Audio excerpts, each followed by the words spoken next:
Бүгдний өдөр минь ингээд нэлээд удаан ороогүй бүтэн PC-ийн бичлэгийг ингээд хий гэж бодоод бүтэнцэн өдөр хийхээр сууж байна.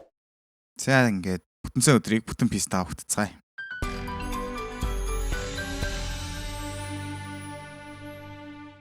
За ер нь айгүй энгийн би ороод яг 2-3 сараар нь шүү юм уу ингээд хий гэж юусоо бодсонгүй. Яг юу их юм бэ гэхээр ийшээ ороод хамгийн бест гэсэн хитэн юмнуудаа уншаад та нартай хүргэе гэж хэллээ. Ер нь дажгүй өмнө нэлээд байна. За яг зарим нь аль үжээний мэдэгдсэн юмнууд байгаа ч гэсэн хэдүүл энэ хүмүүсийн таамгийг хамтдаа уншицгаая. Хамгийн их нь Тубашура Диог гэж байна. За би Диогийнхныг өөрөөр хардгаа. Учир нь Ди үсэг бол хагас сар юм аа. Тэгээ сарн дээр Диогийнхан боочлогдож байсан. Тэгээд тэд синхэр гариг буюу дэлхийд ирдэг. Тэгтэл тэдний араас сарны эзэн бууж ирдэг.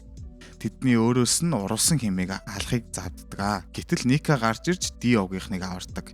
Сарны бурхантай тулалдаж ялаад Ника наран дээр ургадаг жимсээ Диог болон бусад хүмүүст өгсөө. За ингээд миний тамаг дууслаа. Уншсан танд баярлалаа гэж. Үу зүгээр. Яг уу дажгүй тамаг байна те. Гэхдээ яг энэ дээр яг комент алгалтай. Яг иймэрхүү таамгууд одоо тун удахгүй ил болох болов уу гэж айгүй их бодоол байна. Одоо One Piece ертөнцийг юу болж байгаа юм бэ гэхээр за аним нь бол яг өндөг арал дээр явагдаж байгаа. За манга нь болохоор аль үжээний Elbaf дээр очсон. Elbaf дээр айгүй том хүмүүс ирцээ юу болох нь мэддэхгүй. За баг сүүлийн конфликт болох гээд байна да. Сүүлийн мөргөлдөөн болоод яг эндээс яах ихэнх шийдэгдэх гээд байна да гэж харагдаж байгаа. За үнэхээр энэхүү таамгууд үнэн болох хугацаа нь ирсэн байна гэвэл яг одоо л байх байх гэж би бас бодож байна. За дараагийнх маань Big Negotiation гинэ. One Piece 1141 дөрөв бүлгийн таамаг гинэ. Габанба Сомерсын тулаан үргэлжилж Сомерс шархацсан ивэр байж магадгүй. Робины аврал эхэлж Elbaf-ын соёл хүүхдүүдийн амь насыг хамгаалах сонголт гинэ. Elbaf-ын ард түмэн соёлоо аюулгүй байдлуу гэдэг чухал шийдвэр гарч байгаа нь. За Egghead болон Gorosei-ны ийм үйл явдлын төвд орж болцсошгүй гэж байна. Ийм үү болон эртний зэвсгүүдийн тухайн илүү их хилчлэлтүүд ойртож магадгүй. За яг л миний хэлэх гээдээс юмнууд энэ л байна л та. Elbaf дээр за манай channel бол угаасаа л One Piece-ийн талаар спойлерууд айгүй хүргэдэг тийм ээ. За энэ удаагийн спойлер юу юм бэ гэхээр Elbaf дээр бол аль үжээний ийм үү очсон байгаа гэж би сүл санаад их юм. Ямар ч тач ийм үү байгаа Gorosei бүс ирж магадгүй. Дээрээс нь Shamrock хүртэл байгаад байгаа тийм ээ. Яг энэ үйл явдлууд яг том хүмүүстэй холбогдоод байгаа. За Luffy маань үнэхээр яг өөрийнхөө хүч хаана байна гэдгээ энэ дэр мэдрэх юм болоо гэж би бас хараад айгүй хүлээлт ихтэй уншаал байгаа. За дараагийнх нь Mongolia Oda байна гинэ. За ойлголоо. Таамаг байна гэж байна. За One Piece-ийн Uranus Poseidon Pluton гэж байна. За таны таамаглалын дагуу эдгээр 3 эд зүйлсийн нэгтгэн нэг зүйл болгож болох эсвэл эдгээр нь нэгэн эртний хүчрэг зэвсэг байж магадгүй гэж үзэж байна. Үнэхээр эдгээр 3 зэвсэг тус бүрэн тусдаа хүч чадалтай байгааг бид харсан. Гэхдээ олон хүн эдгээрийг нэгтгэн түлхүүр эсвэл хүчрэг объект болж магадгүй гэж таамаглаж байна. За хоёрт нь Уранус бол ийм үү. За Уранус бол өндөр нууцлагдмал бөгөөд хүчрэг нэгэн байх магадaltaй. Олон фанатууд Уранусыг иймүүтэй холбож үзэж байгаа. Тэр нь бүх зүйлийг удирдах нууцлах хүчин болохоор Уранусыг жинхэнэ дүр төрх нь өөр ямар нэгэн хүчрэг бит эсвэл бие мах бодтой холбоотой гэж үзэхэд тохиромжтой юм аа гэж байна. За энэ дээр бол холбож болох юм. Гэхдээ бас холбогдохгүй байх хэдэн магадлалууд байна. Сүүлийн бичлэгийг маань үзсэн бол за тэр God Valley дээр болсон дайн дээр ийм үнэхээр өөрөө Uranus байсан хүчээ ашиглаж чадхаар бол аль үжээний ашиглаад хүмүүсээ бүгдийг нь арчилсан байх байсан баха. Тааш тэгж чадаагүй шүү дээ тийм ээ. Тэгэхээр бас тэрийг бодоод үзэхээр үгүй байх юм болов уу гэж бодож байна. За гуравт нь Vivi болон Pluton. Vivi-гийн гар дээр Pluton байгаад байгаа гэдэг таамаг нь та үнэхээр сонирхолтой. Pluton бол нэгэн хүчрэг эртний зэвсэг бөгөөд түүний оршихуун түүхэн нууцтай холбоотой юм аа гэж байна. За энэ дээр no comment. Blackbeard and Zebek. Blackbeard-ийн талаар олон таамаг байдаг. Тэрээр хүчтэй дайсан бөгөөд нэгэн үе түүхэн баатаруудтай холбоотой байж магадaltaй. Zebek бол үнэхээр онцгой аимшигт хүчтэй байсан гэдэг. Хөвлбөр байхгүй бишээ гэж байна. За энэ жоохон алдаатай л юм явж байгаа шиг байна. За тавт нь Luffy, Enel болон Pluton. Enel болон Pluton-ы холбоо нь олон хүний анхаарлыг татж байна. Энгийн үзэл бодлоор Enel нь технологийн болон цахилгаан эрчим хүчийг удирдах чадах ийм чадвартай байсан бол Pluton нь дайны зэвсэг байх магадaltaй. За яг нь Enel ер нь Pluton-ыг хангах эрч хүч юм байна гэсэн утгаар орж ус болох юм тийм ээ. Гэтэ инээдлийн яг энэ эдсэн жимс бол бас нэлийн хүчтэй жимс байгаа даа. Mother Flame гэдэг зүйл байхгүйгээр энэ инээлийн жимсээр бараг Уранус шиг тэр нэг зэвсгийг ашиглаж болох байсан ч юм болоогүй би бас хаяа боддгийн ш. Одоо яг инээл хайцсан бэ гэхээр сарлуу явсан. Инээл одоо хүртэл нууцлыг хэвээр байгаа. Янз бүрийн байдлаар хизээ нэгэн цагт гарч ирэх болов уу гэж айгүй найдаж байгаа. Тэр бас зурган дээр хүртэл инээлийг дүрсэлсэн болов ч гэж бас хүмүүс айгүй олон таамаг өгсөн байсан. За дараагийнх нь Monkey the Dragon гэж байна. За Dragon дэлхийн хамгийн аюултай хүн гэж хэлдэг. Түүний зорилго нь системийг устгаж шинэ хувьсгал хийхэд чиглэгдсэн гэж үздэг. За түүний зорилго нь илүү их нууцлагдмал бөгөөд One Piece-ийн төгсгөлд түүнтэй холбоотой нууц илэрх болно гэж бодож байна. За энэ дээр бас no comment. Долоодох нь Oda-гийн бүтээл. Eiichiro Oda нь One Piece-ийг дэлхийн маш нарийн бүтэцтэй, олон талт сэдвтэй, хүн дээр сэтгэл төрүүлдэг иймэрхүү аним гэж үздэг байна. За түүний бүтээл нь олон хүний сэтгэл санааг уйруулж, ойлгуулж, урам зориг өгдөг.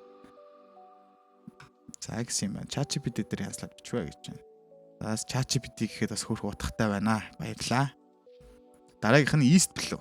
One Piece гэсэн байна. Драгоны зурагтай, мөн энерлийн сарн дээр байсан олсон хүмүүсийн зурагтай. За ийм их зурнууд байна. Та нарт харуулъя. За юу гэж байна гэхээр за анхны таамаг шүү заавал оруулаарай. One Piece. За One Piece нь Uranus, Poseidon, Pluton гэх зэвсгүүдийг нийлүүлж нэг зүйл болгох хэсэг нь байхаа. Эсвэл энэ гуравтай адилхан нэгэн эртний зэвсэг. За хоёрт нь Uranus бол ийм үү юм а гэдэг нь одоо ус энтер гэд байсан болохоор тэгж бодлоо. VV Pluton болохоор ийм үү зургийг нь гартаа барьсан байхаа. Blackbird анимын цорын ганц хоёр жимсний хэрэглэгчээ. Бас Zebek байж магадгүй. Luffy ойлгомжтой л гэдэл гэж байна. Энэ зургийн тайлбар байна. Энээл бас Pluton байж магадгүй. Хахаха нэг хэсэг Luffy-гийн сүүлийн дайсан гэдэр гэж ярьж явжсэн мартагдчихтэй. Одоо Monkey the Dragon нууцлагдаад дэлхийн хамгийн аюултай хүн л гэдэг. Одоо бас сундсан тархитай хүн юм аа. Яаж бодож зэтгээд уйлдуулаад байдаг байна. Бид нэрийн тархиар наадаж шүү л гэж баярлаа гэж. За тун зүгээр. За дараагийнх нь Mongolian Oda. Ийм зурагтай оруулж ирсэн байна. Баги бол бурхан юм уу? One Piece-ийн нууцлаг холбоонууд эд болгож штэ гэж байна. За уншия. Теори 1 гинэ. Баги Shanks Luffy нэрийн холбоо. Бурханы жимс. Shanks нэгэн цагт Багид манай багт ор гэж санал тавьсан ч Баги битгий солиор хэмээн татгалцсан. Баги Shanks-аас бол сандарч андуурч бара номын жимсийг одоо идсэн. Энэ нь Luffy-гийн жимс эзэнтэй төстэй санаандгүй зориггүйгээр идсэн явдал юм а. Luffy болон Баги хоёрын чадамж эсрэг тесрэг шинжтэй. За Luffy бууд цохилт зэрэг дархлаатайч одоо сэлэмд сулаа. Баги сэлэм хутганд дархлаатайч буу цохилтод имзэг. За энэ хоёр бие биенийхэн сул талыг нөхтгөө. Иймээс Баги Luffy-ээр анханасаа уялдаатай дөрүүдэж мэднэ. 237-оос 236 дугаар бүлгийн хоорондох комикийн нүүр зураг дээр Yonko-гийн дүр төрхийг харуулсан байдаг. Энэ нь Oda аль хэдийн энэ дүрийг Yonko болохоор төлөвлөж байсан бэр болцсошгүй. Уг зураг дээр ямаа гардаг ба энэ нь бурхны бэлэгдлээ. Харин Баги, Luffy, Blackbird 3 бүгд амаа ангасан байдалд харагддаг. Энэ нь эдгээр бүгд бурхны жимс идсэн гэсэн даалт тохио байж болох юм а. Иймд Баги болон Blackbird хоёрын идсэн жимс үнэндээ бурхан төрлийн жимс байж магадгүй маа. Нэрэл яг Oda-гийн Yonko-нууд шүү дээ. За теори 2. Баги Rocksteady Zebek-ийн хүү гинэ. Баги нүрээ үргэлж боддог бөгөөд жинхэнэ царайгаа хэзэж харалдаггүй. Энэ нь түүний хин нэгэнтэй магадгүй Rocksteady Zebek-тэй адилхан царайтай болохыг нуудагтай холбоотой. Энэ нь Ace-ийн Podcast Ace гэх нэртэй адилхан баха. Ace авгаасалж өөрийн гарал үүслийг нууцсан. 1145 дугаар бүлэг дээр Rox Loki-г хутгалдаг. Үзэгдэл гардаг бөгөөд цагаан сахалт чи хүүхэд хутгалчихлаа гэж хэлдэг.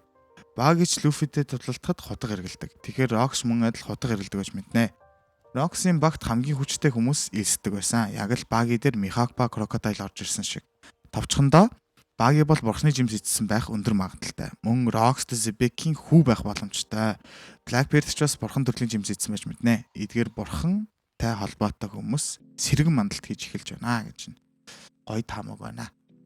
Энэ дээр би no comment. Үнэхээр гой биччихэ. Баярлаа. За дараагийнхаа юм орцгой доо хэвлээ. За энэ дахиад Монгол яваа да. Тэр бүр лааж штэ. За өмнө Баги хурамч хаан болох хүн гэж хэлж байсан да. За энэ ахаас санаа авсан бичлэг аваад бичвэ гинэ. Сав дараараа гоё таамаг хэлдэг шүү гэж байна. За далайн дэрэмчний хаан багийн болох таамаг гинэ. One Piece-ийн ертөнц бол зөвхөн хүч чадлаар бус хувь тавилан, хошин, гүн ухаан, итгэл үнэмшилтээр суурилсан ертөнц бөгөөд багийн энэ бүхнийг бэлэгддэг. Одоо өөрөө Luffy, Shanks багийн гурыг Pirate King болох болцолтой хүмүүс гэж хэлдэг. Баги бол хүчтэй биш ч маш хацтай нэг. Дэлхийн түүнийг хүчтэй гэж боддог. Тэр Shichibukai болно гэж хүссэн болсон. Дараа нь Yonko болно гэж хэлсэн. Асар болсон. Саяхан Pirate King болмоор байна гэж хэлсэн. Энэ ч бас биелэх болно гэж байна. One Piece хамгийн дор байгаа хүн хамгийн дээр гардаг. Нэг иймэрхүү хууль үйлчлдэг. Dragon Ball хамгийн муу хүзэр гэнэ. Мэдгүй хамгийн муу хүн боловч хувьсгал хийсэн. Тэгэд ийм үг буулгаж авнаа. За баги бол сул дорой хошин дүрш дэлхийн хамгийн өндөр түвшинд гарч магадгүй юм аа. Kaido-гийн King, Queen, Jack, Joker гэсэн картны системийг Luffy Joker буюу Doflamingo-г унгааж эвдсэн нь хуучин тогтолцоо нурж байгаагийн бэлэгдэл юм аа. За баги бол шин системийн инээдтэй боловч үнэн үр царай. Dragon Ball-ын сатан шиг хүчхүйч бүх алдрыг авдаг нэг тийм дүртэй ижлээ. Whitebeard One Piece олдсон цагт бүх зүйл өөрчлөгдөн гэж хэлсэн нь буруу ойлголтоос үүдэн жинхэнэ биш шинэ хаан төрнө гэсэн үг баха. Иймээс багийн хүчээр биш хувь тавилан төөрөг Аз хошигнол дэлхийн төөрөгдлөөр Pirate King болох боломж асар өндөр байгаа шүү гэж. Гоё бичсэн байна. Баярлалаа. Дойрди мошоогүй ямар ч гоё. За дараагийн таамаг орой. Prudent tip гинэ. Зөв ба redline гинэ. За энэ айгүй сөрн бичгүүрнүүд гарч ирсэн биш үү та нар. За эцсийн данд маш том рол эзлэх дүрүүдийг дөрдөл дуусгахгүй хаа. Ирээдүйд биелэгдэж болох магадaltaй хэдэн теоремуудын онолуудыг холин солин сонирхолтой байдлаар зүний шаг бичлээ гэж байна. Зов. Joy Boy-ын хуучны хаанд магадгүй болчмгүй алдаа эсвэл байж болзошгүй нэг юм зүйл хийсэн. Зов сэргээх дайнд оролцох боломжийг бүрдүүлж тушаал өгч чадах хүн бол Momonosuke. Харин Luffy бол Joy Boy-ын дүр юм аа. Laftel аралд хүрэх замыг Poneglyph-аас өөр аргаар тэдэгч хүч магадгүй. Эсвэл Luffy-гийн багийн хуулж авдаг Rod Poneglyph-аас өөр Mink-үүд ч мэдэхгүй Void Center-гийн хамгийн том зангилаа болсон түүхийн том бичвэр болон үлдсэн Blue Poneglyph байхыг үгүйсэхгүй. Эсвэл түүхийн зангилаа логгоор нь бодвол гинэ. За тэгснэ үргэлжилж байгаа юм шиг байна тийм ээ. За Void Center-гийн үед яг юу болсныг мэдэж байгаа дүр бол ийм үгээс өөр байхгүй. За яалтчгүй Emmet болон Zoro хоёр юм гэж байна. Ийм үгээс өөр энэ хоёр дүр байгаа юм биш үү. За Zoro магадгүй ханхуу зүүн үед Great Kingdom иргэн эсвэл цэрэг байсан. Тэгээ өөрийнх нь алдаанаас үүдэн эсвэл үр дагавар нь муугаар иргэснээс болоод Joy Boy төрийг шийтгэн эсвэл том дайнаас амьд үлдсэн хүмүүсээс засгийн газар болон ийм үнэрийн тухайн үеийн Zoro яв гэж ганцхан үгийг л дагдаг гинэ. За тэгээд нэг ийм үү зоод яв гэж хэлснээс болоод ямар сэтгэл хөдлөлгүй зүгээр л юм явдаг зам болж хуурсан байж болох юм гэж байна. За ийм бол тэр яаж ч бай Void Center-гийн үйл явдлаас ямар нэгэн зүйлийг мэддэг байх нь гарцаагүй. Учир нь Momonosuke хүүхэд байх үеийнх шигээ ярилцахгүй. Аль болох удирдах чадвал зангилаасыг тайлдаггүй юм гэхэд тайлах төлхөрийг олох л баха. Дайны дараа Redline-ийн ханыг нурааж хаалбал үүсгэсэн хүн заагаснуудыг их газарт нутагшуулах үйл явц болвол аимшигын том ханыг нурааж чадах хоёр л хүчин зүйл бий. Нэг нь их галаар цэнэглэж маш том дэлбэрэлт хийж чадах Uranus. Гэвч бид түүний хүчийг харсан яаж ашигладаг, ямар гормоор Mother Flame-ийг цэнэг давтамжийг мэдэхгүй. Хоёрт нь Zou. За Zou бол далайн орол буюу 10 км-ийн доор тулан зогсдог ийм авраг том нүсэр зан юм аа.